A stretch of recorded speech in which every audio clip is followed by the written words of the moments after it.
पहले अपनी बेटियों के बाल बचपन से ही लगा दिया करती थी, लेकिन आजकल तो यहाँ पे सच में बहुत अच्छा पहनावा है। यहाँ पर बहुत अच्छा पहनावा, कहीं कहीं देखो तो ये समझ में नहीं आवे लल्ली है कि लल्ला है। लल्ला तो लल्ली बर रहे, लल्ली तो लल्ला बर रही है। मेरा आप सभी से निवेदन है, बेटियों को बहुत प्यार करिए, लेकिन कभी भी अश्लील कपड़े मत पहनाना। लेकिन आप यहाँ सच में बहुत अच्छा है, लेकिन आजकल अक्सर कर देखने में आता है बड़े बड़े शहरों में वो बेटियां पहनती हैं, उन्हें पहनने में शर्म नहीं आती, लेकिन मुझे आंखों से देखने में शर्म लगती है। सोच करके सोचिए मेरी माँ, क्या आपकी बेटी अपने शरीर पर अर्ध शरीर के वस्त्र पहनेगी, लोग तभी कहेंगे पैसे वाले की लड़की है? नहीं।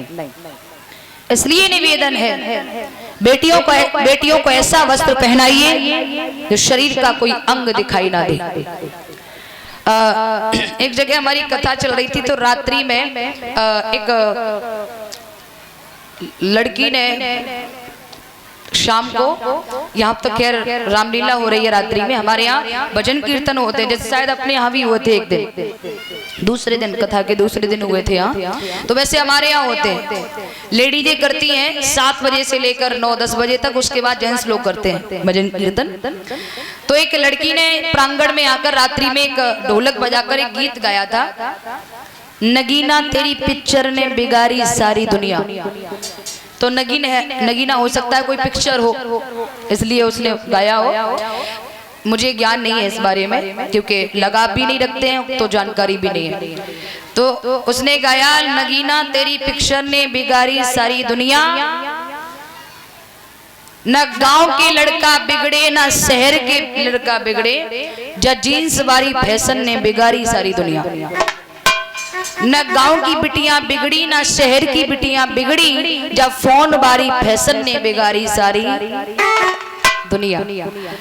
और तीसरा अंतरा पता नहीं क्या गाया था, मुझे इतनी स्मृति में नहीं है, लेकिन मैंने सुना तो मुझे कहीं तक अड़ी गाना दिखा कि हाँ वही नजारा कहीं कहीं दिखाई देता है।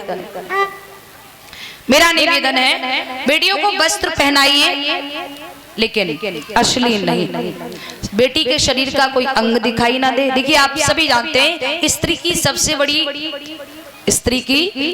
बड़ी दौलत कही जाए या आभूषण कहा जाए, स्त्री का सबसे बड़ा आभूषण क्या होता है? उसकी अपनी लाज लज्जा। जितना मर्यादा में रहेंगी, जैसे आपने देखा होगा कोई पेड़ लगाइए, कोई पेड़ महाराज, कोई पेड़ नया नया लगाइए आप, और पेड़ के चारों ओर अगर आपने खोरुआ नहीं लगाया तो पेड़ हो जाएगा? नहीं होगा। बकरा बकरी आदि जानवरों से चर जाएंगे, और अगर आपने पेड़ के चारों ओर खोरुआ लगा दिया तो वो वृक्ष बन जाएगा, पौधा जो है वो वृक्ष बन जाएगा। अब ऐसे ही लड़की के, नारी के चारों ओर खोरुआ लगा होना चाहिए। खोरुआ किसका? पिता के द्वारा, भाई के द्वारा। बेटी कहाँ जा रही है, क्या कर रही है, पढ़ने जा रही है, क्या कर रही है, निगरानी रखनी चाहिए। यानी खोरुआ लगा करके रखना चाहिए, उसकी निगरानी रखनी चाहिए कि कहाँ जा रही है।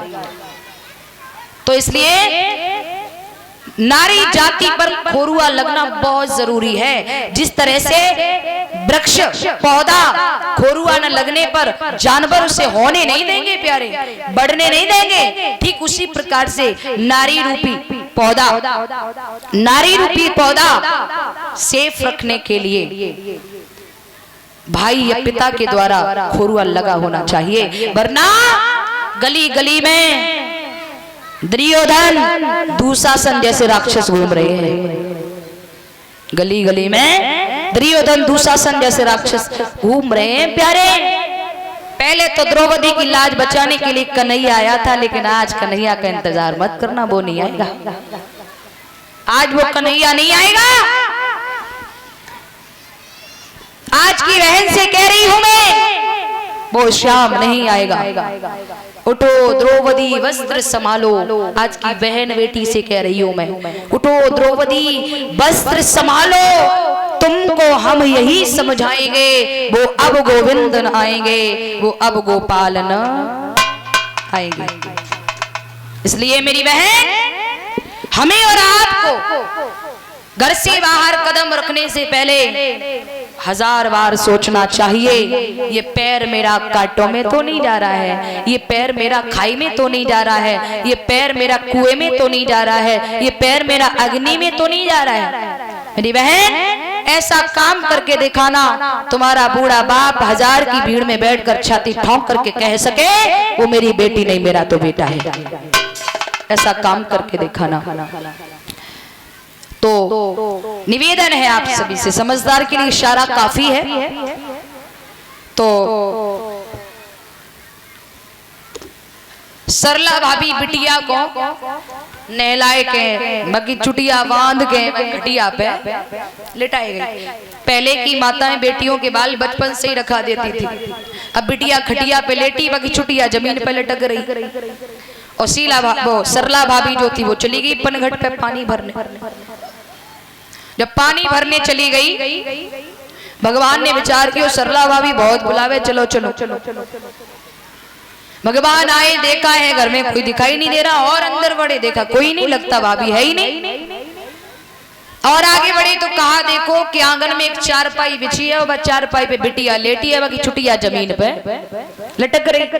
भगवान ने चुपके से बाकी चुटिया लाई और खटिया में बांध दी, और धीमे से कान में बोले लल्ली हवा। अच्छा, बालक अनजाने में सर्प को भी पकड़ लेगा, बालक अनजाने में सर्प को भी पकड़ लेगा, लेकिन बालक जो होता है वो हवा शब्द से बहुत डरता है। माँ अपने बच्चे को डराएगी तो यही कहेगी लाला वहां ना जाइयो, हवा है हवा, बच्चा वही ठहर जाएगा। और जैसे ही कन्हैया ने कही लाली हवा, एकदम से लड़की उठने को वही, लेकिन खटिया में बंदी बद चुटिया। अब खटिया संग लगी चली आई, अब वो चिल्लाए मम्मी